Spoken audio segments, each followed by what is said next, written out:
Good morning student, कैसे हैं आप लोग? उम्मीद करते हैं अच्छे ही होंगे। आज हम लोग जो डिस्कशन करने वाले हैं वो क्लास 12 का थर्ड चैप्टर ह्यूमन रिप्रोडक्शन है। तो बच्चे आइए हम जानते हैं ह्यूमन रिप्रोडक्शन के बारे में कि ह्यूमन रिप्रोडक्शन क्या है। ह्यूमन रिप्रोडक्शन के अंदर किस तरह से कौन-कौन से इवेंट्स कब और कैसे होता है उस पे हम लोग बात करेंगे। तो आज जो हम लोग का चैप्टर है वो थर्ड चैप्टर है and that chapter is called human reproduction. आज हम इसी पर बात करने वाले हैं, ह्यूमन रिप्रोडक्शन। देखिए सबसे पहले मैं आपको बता दूं ह्यूमन रिप्रोडक्शन के बारे में। तो ह्यूमन के बारे में हम लोग डिस्कस करेंगे ह्यूमन क्या है। Now we are discuss on reproduction. तो इसमें दो चीज हमें जानना है, ह्यूमन एंड रिप्रोडक्शन। तो ह्यूमन क्या है? ह्यूमन एक सेक्सुअली रिप्रोड्यूसिंग ऑर्गेनिज्म है और इसे विविपैरस एनिमल के कैटेगरी में रखा गया है। विविपैरस मींस क्या? अभी मैंने कहा कि सेक्सुअली रिप्रोड्यूसिंग, सेक्सुअली रिप्रोड्यूसिंग, और सेकेंड थिंग मैंने कहा विविपैरस। तो आप जानते हो कि यहाँ पर रिप्रोडक्शन जो ह्यूमन में होता है वो सेक्सुअल रिप्रोडक्शन होता है। सेक्सुअल रिप्रोडक्शन के दौरान जो इवेंट्स होंगे वो हम जानेंगे। और विविपैरस मींस वह एनिमल जो बच्चे को जन्म देती है। यानी आपको मैंने पिछले क्लास में पढ़ाया था, क्लास 11th में भी आप लेक्चर में देख सकते हैं और क्लास 12 के भी लेक्चर में देख सकते हैं। ओविपैरस और विविपैरस क्या है? तो ओविपैरस और विविपैरस की बात अगर हम करें तो ओविपैरस जिसको हम लोग एग लेइंग एनिमल कहते हैं, एग लेइंग, और विविपैरस जो बर्थ गिविंग यानी चाइल्ड गिविंग, जो बर्थ गिविंग दौरान जो चाइल्ड को जन्म देता है, जो बर्थ के दौरान जो भी एनिमल, उसे विविपैरस के कैटेगरी में रखेंगे। तो हम लोग सबसे पहले ये जानेंगे कि इस चैप्टर में हमें पढ़ना क्या क्या है, किन किन टॉपिक पर डिस्कशन करना है। तो सबसे पहले देखिए अगर कोई ह्यूमन है तो ह्यूमन के अंदर सबसे पहले हम देखेंगे mail reproductive system,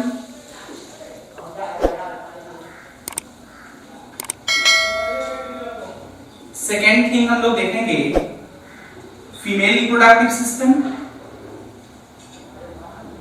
female reproductive system के बाद हम थर्ड थिंग्स देखेंगे गैमेटोजेनेसिस,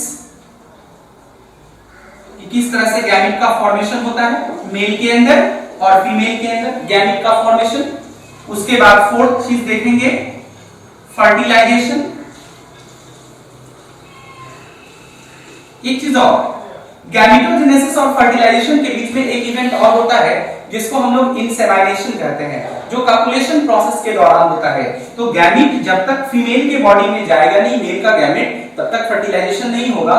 उस प्रोसेस को, मेल का जो गैमेट ट्रांसफर होता है फीमेल के बॉडी में, उस प्रोसेस को इंसेमाइनेशन कहते हैं। इसके बीच में एक स्टेप आता है इंसेमाइनेशन।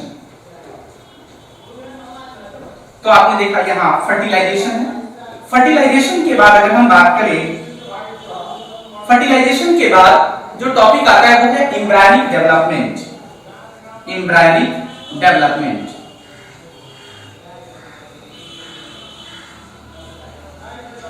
कि how to zygote form the embryo, कि एक फीमेल बॉडी के अंदर जाइगोट का फॉर्मेशन कैसे एम्ब्रियो के फॉर्म में होता है, कैसे जाइगोट जो है वो एम्ब्रियो का फॉर्मेशन करता है, एक छोटा सा भ्रूण बनाता है, वो एम्ब्रायनिक डेवलपमेंट में आता है। इसको हम लोग गेस्टेशन कहते हैं। तो गेस्टेशन, इसके लिए एक स्पेशल टर्म आया गेस्टेशन। एक चीज और, अब यहां पर एक चीज और आपको समझना है कि जो फीमेल में जो गैमेटोजेनेसिस का जो स्टेप होता है वो एक खास स्टेप के दौरान होता है और उस स्टेप का नाम है मेंस्ट्रुअल साइकिल। तो फीमेल में गैमेटोजेनेसिस के दौरान एक स्टेप होता है मेंस्ट्रुअल साइकिल। तो हम लोग यहां डिस्कस करेंगे मेंस्ट्रुअल साइकिल के बारे में भी कि फीमेल के अंदर कैसे मेंस्ट्रुअल साइकिल के दौरान गैमेट का फॉर्मेशन होता है। आपने एम्ब्रायनिक डेवलपमेंट देखा। अब एम्ब्रायनिक डेवलपमेंट के बाद जब बेबी का फॉर्मेशन फुल्ली मां के यूट्रस में हो जाता है तो उस प्रोसेस को प्रेगनेंसी पीरियड कहते हैं। आफ्टर प्रेगनेंसी पीरियड एक और इवेंट्स होता है जिसको हम लोग कहते हैं पार्चुरेशन। पार्चुरेशन मींस क्या? जब कोई मां अपने बच्चे को जन्म देती है उस प्रोसेस को पार्चुरेशन कहते हैं। और पार्चुरेशन के बाद हम लोग जो एक टॉपिक पढ़ेंगे वो है लैक्टेशन। लैक्टेशन तो आपने क्या देखा बेसिकली इन चैप्टर में बच्चे कि यहाँ पर आपने इतने सारे इवेंट्स को हमें डिस्कस करना है इस चैप्टर में कि किस तरह से कोई भी ह्यूमन सेक्सुअली रिप्रोड्यूसिंग प्रोसेस के दौरान वो अपने बच्चे को जन्म देता है। तो आइए फिर से एक बार इसको रिवाइज कर लेते हैं। सबसे पहले मैंने कहा ह्यूमन सेक्सुअली रिप्रोड्यूसिंग ऑर्गेनिज्म है, एनिमल है, विविपारस है, बच्चे को जन्म देती है। मेल रिप्रोडक्टिव सिस्टम के बारे में डिस्कस करेंगे, देन फीमेल रिप्रोडक्टिव सिस्टम के बारे में डिस्कस करेंगे। फीमेल रिप्रोडक्टिव सिस्टम के अंदर हम लोग गैमेटोजेनेसिस देखेंगे, मेल रिप्रोडक्टिव सिस्टम के अंदर गैमेटोजेनेसिस देखेंगे। वहां फीमेल रिप्रोडक्टिव सिस्टम में हम लोग मेंस्ट्रुअल साइकिल के बारे में डिस्कस करेंगे कि कैसे फीमेल में इस इवेंट के दौरान, गैमेटोजेनेसिस के दौरान ये प्रोसेस मेंस्ट्रुअल साइकिल होता है। फिर हम लोग देखेंगे कि गैमेटोजेनेसिस के बाद एक इवेंट्स है इंसेमिनेशन। तो यहाँ तो हम लोग डिस्कस करेंगे गैमेटोजेनेसिस में। गैमेटोजेनेसिस के बाद हम लोग इंसेमिनेशन के बारे में बात करेंगे। इंसेमिनेशन मींस क्या कि मेल गैमेट जो मेल रिप्रोडक्टिव सिस्टम के अंदर बनता है उसका ट्रांसफर फीमेल बॉडी में कैसे होता है, उस प्रोसेस को इंसेमिनेशन कहते हैं।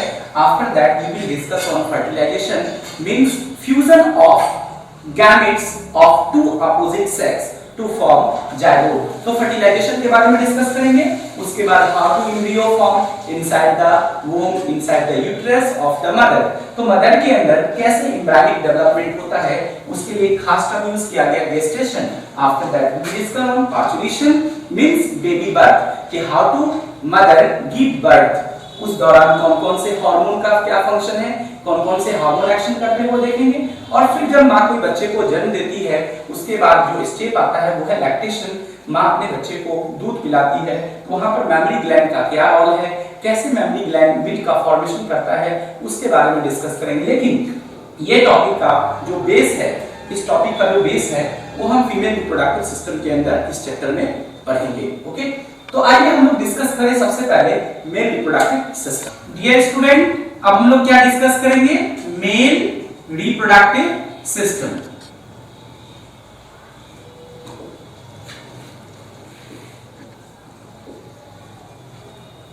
मेल रिप्रोडक्टिव सिस्टम बहुत आसान टॉपिक है ये मेल रिप्रोडक्टिव सिस्टम। हम इसको डायग्राम से समझेंगे, डायग्राम के द्वारा इसको अच्छे से हम लोग समझने की कोशिश करें। तो देखिए मेल रिप्रोडक्टिव सिस्टम सबसे पहले किस रीजन में होता है, मेल के किस रीजन में होता है, बॉडी का जो पार्ट है किस कैविटी में होता है, कहां होता है? ये होता है पेल्विस रीजन में, पेल्विस रीजन में। तो मेल के अंदर जो पेल्विस रीजन है वहां होता है। अब बोलोगे सर ये पेल्विस रीजन कहां पर होता है?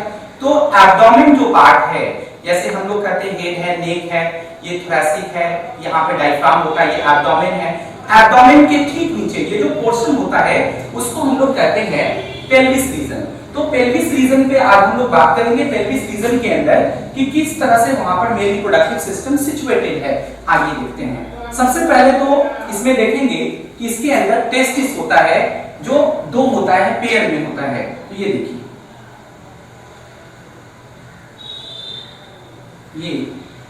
ये दो टेस्टिस है जो पेयर में है, और ये टेस्टिस एक पॉच में होता है जिस पॉच का नाम है स्क्रोटल सैक यानी स्क्रोटम। इसको हम लोग कहते हैं स्क्रोटल सैक। इसका एक और नाम है बच्चे स्क्रोटम भी इसे कहते हैं। आप देखिए ये है टेस्टिस। आप जब रिप्रेजेंट करोगे टेस्टिस को तो याद रहे, अगर आप दोनों टेस्टिस को लिखना चाह रहे हैं तो टीईएस लिखेंगे। अगर सिंगल टेस्टिस को रिप्रेजेंट करना चाहते हैं तो टीईएस टीआईएस मींस ये सिंगुलर फॉर्म है। अब देखिए यहाँ पर ये जो टेस्टिस है ये इससे जुड़ा रहता है, किससे? स्क्रोटल सैक से। तो ये जो स्क्रोटल सैक से जुड़ा होता है इस पार्ट का नाम है जुबेर्नाकुलम।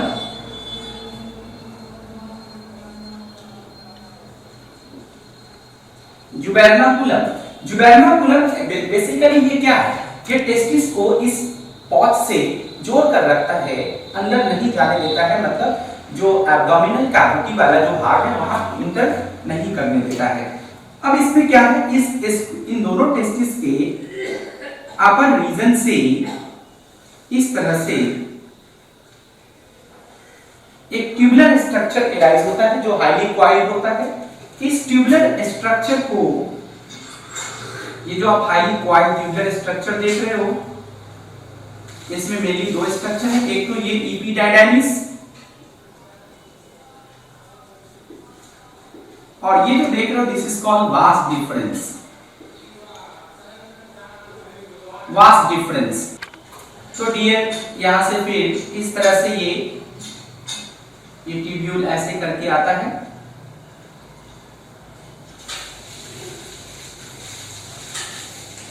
और फिर जब यहां आता है यहां पे यूरिनरी ब्लैडर होता है, इस तरह से यूरिनरी ब्लैडर होता है जो यूरेथ्रा आगे जाकर के ये यूरेथ्रा में कन्वर्ट होता है। तो यूरिनरी ब्लैडर से एक पार्ट अराइज होता है जो यूरेथ्रा है। बेसिकली इस पार्ट को हम लोग क्लास 11th में डिस्कस करेंगे, जो डिस्कस किया भी है आप लोगों ने क्लास 11th में, वो एक्सक्रीटरी सिस्टम में, एक्सक्रीटरी सिस्टम में यूरिनरी ब्लैडर यूरेथ्रा के बारे में बात किया है। यहाँ पर बेसिकली ये मेल रिप्रोडक्टिव सिस्टम का भी पार्ट है और उसका भी पार्ट है। तो यहाँ इस तरह से ये आया और फिर यहाँ से ये यूरेटर होता है जो ऊपर की ओर। अब यहाँ से ये ट्यूब्यूल इस तरह से यहाँ से ऐसे मुड़ जाता है, और मुड़ने के बाद यहाँ पर एक ग्लैंड होता है। इस ग्लैंड को हम लोग कहते हैं seminal vesicle. Okay, seminal vesicle के बाद फिर एक ग्लैंड होता है, इसका नाम है प्रोस्टेट ग्लैंड, और यहाँ पर एक ग्लैंड होता है कॉपर्स ग्लैंड जो कि पेयर में होता है। प्रोस्टेट ग्लैंड एक सिंगल ग्लैंड है, ये पेयर में नहीं होता है। सेमेनल वेसिकल पेयर ग्लैंड है, ये पेयर नहीं है, फिर ये पेयर ग्लैंड है। तो ये आपने देखा, ये तीनों ग्लैंड को हम लोग एसएससी ग्लैंड के अंतर्गत रखते हैं। तो वास्ट डिफरेंस के बाद हम लोग क्या देखेंगे, this is called seminal vesicle. आप इस डायग्राम को और भी बेटर तरीके से समझ सकते हैं, आप बुक में देखेंगे, बुक में सारा क्लियर डायग्राम दे रखा है। और ये है prostate gland, prostate gland. This gland is called Cowper's gland. Cowper's gland को हम लोग बल्बो यूरेथ्रल ग्लैंड भी कहते हैं, बल्बो यूरेथ्रल ग्लैंड के नाम से भी जाना जाता है इसे। यहां जो आप देख रहे हैं प्रोस्टेट ग्लैंड, ये सिंगल ग्लैंड होता है, सिंगल होता है। ये पेयर्स है, पेयर में होता है, ये भी पेयर में होता है, याद रखिए आप बच्चे। अब देखिए ये यूरेथ्रा के ठीक नीचे यहाँ पर मसल्स पाए जाते हैं, जो सेट्स ऑफ मसल्स होते हैं जो इस यूरेथ्रा को प्रोटेक्ट करता है, और फिर वही मसल्स एक कपलेटरी ऑर्गन का भी फॉर्मेशन करता है जिसका नाम है पेनिस। तो आपने देखा इस मसल्स, यहाँ पर 2 सेट्स ऑफ मसल्स होते हैं इस जगह पर, इस तरह से 2 सेट्स ऑफ मसल्स होता है। इस मसल्स से जो स्ट्रक्चर तैयार होता है उसे हम पेनिस कहते हैं। अब यहाँ पर पेनिस का जो सबसे टिप रीजन होता है, सबसे अपर रीजन होता है, इसे हम कहते हैं ग्लांस, इसे ग्लांस कहते हैं। और ग्लांस के ऊपर एक फोल्डेड स्किन होता है, थिन फोल्डेड स्किन, जिसे हम लोग कहते हैं फोर स्किन या प्रीप्यूस। फोर स्किन इसका एक और नाम है, इसे हम लोग प्रीप्यूस भी कहते हैं।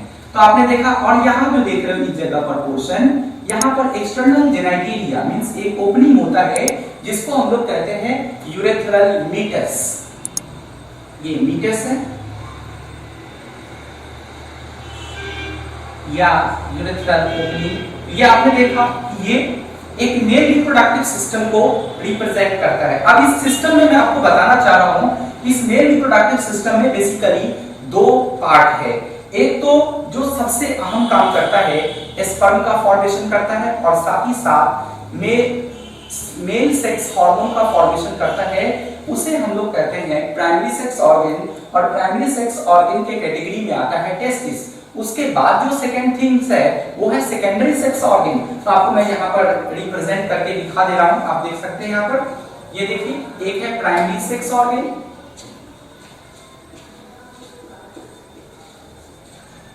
प्राइमरी सेक्स ऑर्गन में आपका, हम यहाँ पर डेफिनेशन इसका लिख सकते हैं,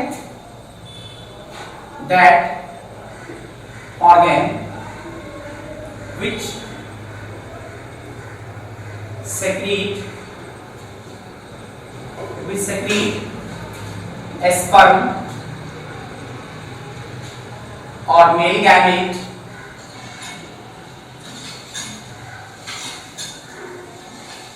and male sex hormone,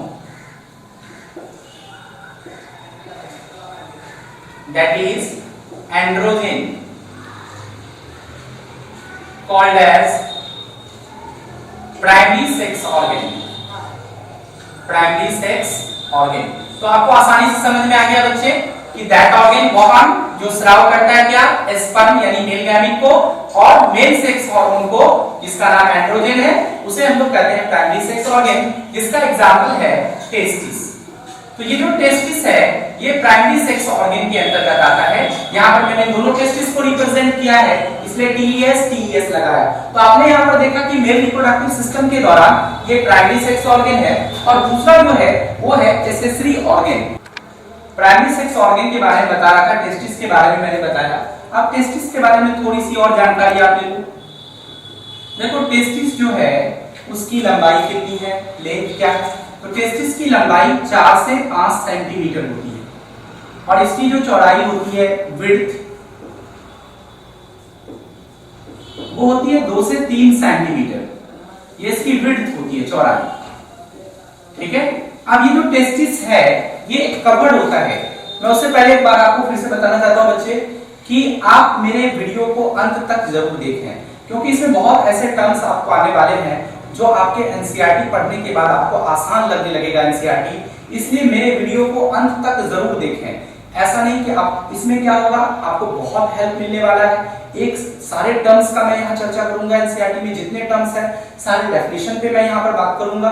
तो आप जरूर एनसीईआरटी मेरे वीडियो को अंत तक देखें, और फिर मेरे चैनल जो touch the sky institute Biraul है उसको सब्सक्राइब जरूर करें, लाइक करें, कमेंट करें। Please like, comment and share my YouTube channel touch the sky institute Biraul. आइए बच्चे, तो आप देखते हैं ये टेस्टिस कवर्ड होता है एक खास प्रकार के टिश्यू से। ठीक है, पूरा का पूरा टेस्टिस कवर्ड होता है, जो कनेक्टिव टिश्यू होता है उससे वो कवर्ड होता है। तो आइए हम टेस्टिस के स्ट्रक्चर पर बात करें। ये देखिए, ये इस तरह से टेस्टिस है। इसमें आपको 3 लेयर होता है टेस्टिस में। सबसे अपर लेयर होता है ट्यूनिका,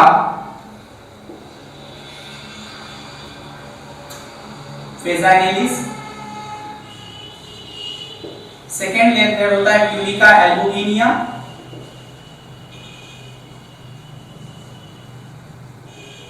और थर्ड लेयर होता है ट्यूनिका वेसिकुलोसा, जो कि थिक लेयर होता है। ये फाइब्रस कनेक्टिव टिश्यू है, इसका नाम है ट्यूनिका वेसिकुलोसा।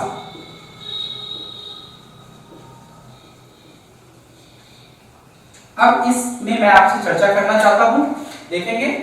अब ये जो आप लेयर देख रहे हो ट्यूनिका वेसिकुलोसा, कहा जाता है each testis contain 250 compartments that is called testicular lobules. प्रत्येक टेस्टिस के अंदर 250 कंपार्टमेंट इस तरह का होता है। इस कंपार्टमेंट को हम लोग कहते हैं टेस्टिकुलर लोब्यूल्स।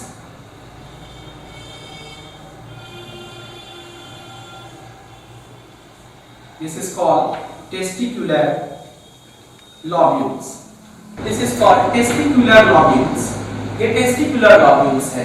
अब ये 250 250 होता है कंपार्टमेंट्स में, और each testicular lobules contain 1 to 3 tubular structure called seminiferous tubule। इसके अंदर 1 से 3, मैं रेड मार्कर यूज करके आपको क्लियर कर बताता हूँ। यहाँ पे 3 इस तरह से ट्यूब्यूलर स्ट्रक्चर होता है, जिसको हम लोग कहते हैं सेमीफेरस ट्यूब्यूल। ये सेमीफेरस ट्यूब्यूल आप लोग देख रहे हैं tubular structure, this is called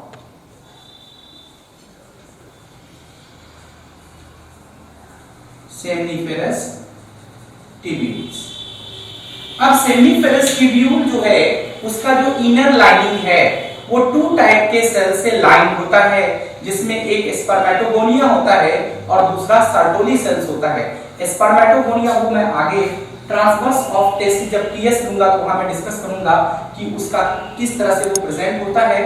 तो वहां पर 2 सेल इसके अंदर से, जैसे ये ट्यूब्यूल है, सपोज दैट मैं यहां पर आपको एक डायग्राम से दिखाता हूं। अगर ये ट्यूब्यूल इस तरह से है, इसका जो इनर लाइनिंग है ये वाला, ये 2 सेल से लाइन होता है, जिसमें एक तरह से यहां पर इस तरह से सेल होता है जिसका नाम होता है मेल जर्म सेल स्पर्मेटोगोनिया, और एक कॉलमनार सेल होता है जो बीच-बीच में प्रेजेंट होता है इस तरह से, इसको कहते हैं सर्टोली सेल। दोनों का फंक्शन बहुत इंपॉर्टेंट है। और फिर ये जो 3 ट्यूब्यूल है, जैसे एक ट्यूब्यूल यहाँ 2 3, इनके बीच में ये तीनों आपस में कनेक्टेड होते हैं कनेक्टिव टिश्यू से, और इसके बीच में दो तरह का सेल पाया जाता है, एक लेडिक सेल्स और दूसरा होता है जो इम्यूनिटी को बढ़ाता है सेल के अंदर, बॉडी के अंदर इम्यूनिटी को बढ़ाता है, वो भी सेल प्रेजेंट होता है। तो उस सेल का नाम है लेडिक सेल्स, इसी का नाम है इंटरस्टिशियल सेल, जो मेल के अंदर मेल सेक्स हार्मोन का फॉर्मेशन करता है। तो डियर स्टूडेंट, आप यहाँ पर मैं आपको एक चीज बताना चाह रहा हूँ, जैसे यहाँ पर स्पर्मेटोगोनिया से स्पर्म का फॉर्मेशन होता है, तो मैं आपको बताना चाहता हूँ यहाँ पर स्पर्म का फॉर्मेशन आखिर कैसे होता है, उस प्रोसेस का नाम है स्पर्मेटोजेनेसिस।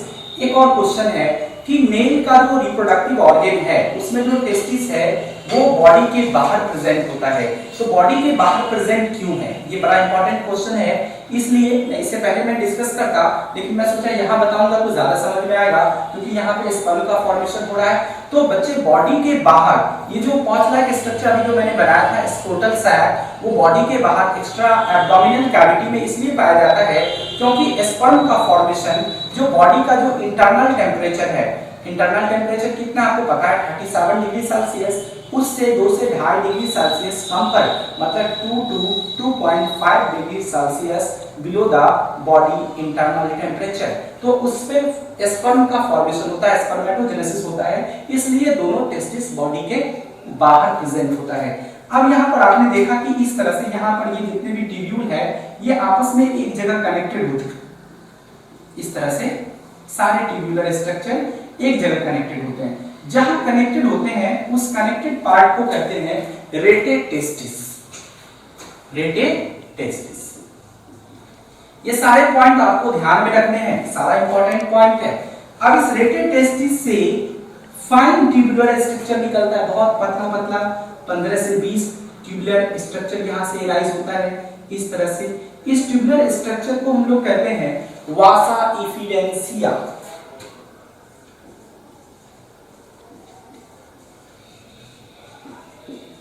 वासा इफिडेंसिया। और फिर वासा इफिडेंसिया एक कॉमन पाथ पर जाके मिलता है, उस कॉमन पाथ का नाम है एपिडाइडाइमिस। तो देखिए आपको मैं यहां पर समझाना चाहता हूं, एक तरफ तो मैंने बताया कि मेल रिप्रोडक्टिव सिस्टम के अंदर प्राइमरी सेक्स ऑर्गन होता है, जो कि आपने टेस्टिस पे डिस्कशन किया। अब इसके बाद उसी मेल रिप्रोडक्टिव सिस्टम में एक एसेसरी ऑर्गन भी होता है, तो एसेसरी ऑर्गन में एसेसरी डक्ट होते हैं, एसेसरी ग्लैंड्स होते हैं। तो एसेसरी डक्ट्स क्या है, एसेसरी डक्ट्स के अंदर हम किन किन चीजों को रख सकते हैं? एसेसरी डक्ट के अंदर हम रेटे टेस्टिस को ले सकते हैं, रेटे टेस्टिस को लेंगे, वासा इफिडेंसिया को लेंगे, एपिडाइडाइमिस को लेंगे, और एपिडाइडाइमिस से जो फिर निकला था वास डिफरेंस हम उसको भी लेंगे। तो बेसिकली इसका दूसरा जो पोर्शन है मेल रिप्रोडक्टिव सिस्टम का वो है सेकेंडरी सेक्स ऑर्गन, या हम इसे कहेंगे एसेसरी ऑर्गन। तो यहां पर मैं इसका डेफिनेशन लिख दूं बच्चे, ये क्या है यहां पर लिखेंगे that organ which helps in insemination, insemination तो जानते हो बच्चे, transfer of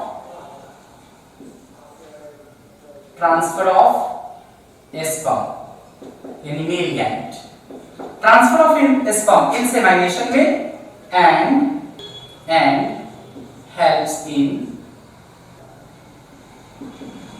maintain the sperm for living condition, और फिर स्पर्म को मेंटेन करता है लिविंग कंडीशन के लिए, यानी स्पर्म बनने के बाद में भी हो सकता है बॉडी के अंदर डेड भी हो सकता है, तो डेड ना हो इसके लिए वो मेंटेन भी करता है, स्पर्म को मेंटेन करता है, और साथ ही साथ इंसेमिनेशन यानी मेल गैमेट के ट्रांसफर में हेल्प करता है। तो इसमें जो मेनली एसेसरी ऑर्गन के अंदर जो आता है वो एसेसरी डक्ट आता है। अभी मैं आपके सामने एसेसरी डक्ट का नाम लिखने जा रहा हूं। एसेसरी डक्ट में क्या क्या आता है? तो सबसे पहला जो एसेसरी डक्ट के अंदर आता है वो है आपको रेटे टेस्टिस, जो आपने अभी देखा। दूसरा है वासा इफिडेंसिया,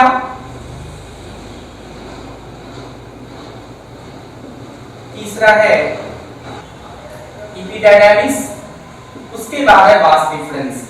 तो ये क्या है, ये एक तरह का आपका जो आपने देखा ये एक तरह का एसेसरी डक्ट है। अब इसमें एसेसरी ग्लैंड भी आता है, तो एसेसरी ग्लैंड भी एक पार्ट है, वो भी हम चर्चा करेंगे। तो आप देखते हैं एसेसरी ग्लैंड के बारे में। तो डियर स्टूडेंट, आपने क्या देखा, अभी आपने डिस्कशन किया मेल रिप्रोडक्टिव सिस्टम में। अब हम लोग देखेंगे एसेसरी ग्लैंड के बारे में। ये एसेसरी ग्लैंड ये भी क्या है, ये भी सेकेंडरी सेक्स ऑर्गन का पार्ट है। Accessory gland, accessory gland mainly help करता है स्पर्म के मूवमेंट के लिए। स्पर्म को मेंटेन करता है लिविंग कंडीशन में, स्पर्म को न्यूट्रिशन प्रोवाइड करता है। तो ये एसेसरी ग्लैंड में कौन कौन से ग्लैंड आते हैं, आइए उस पर हम चर्चा करते हैं। इसमें 3 ग्लैंड आते हैं। सबसे पहला ग्लैंड है सेमाइनल वेसिकल, दूसरा ग्लैंड है प्रोस्टेट, और तीसरा ग्लैंड है कॉर्पस। अब तो बच्चे सेमाइनल वेसिकल के बारे में मेरी बात आप करेंगे। सेमाइनल वेसिकल, क्योंकि सेमाइनल वेसिकल पेयर्स में होता है, ये जोड़ा होता है, 1 पेयर होता है, पेयर ग्लैंड है, ये पेयर्स ग्लैंड है। इससे जो हार्मोन सेक्रेट होता है वो बेसिकली उसका नाम है सेमाइनल प्लाज्मा।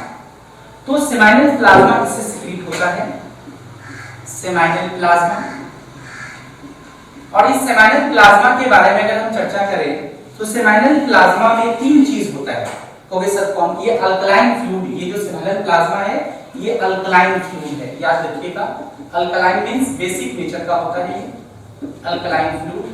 और इसके अंदर 3 चीज होता है, कौन कौन। तो सबसे पहला चीज जो होता है वो है सेमाइनोजेलिन, दूसरा है प्रोस्टोग्लैंडिन्स,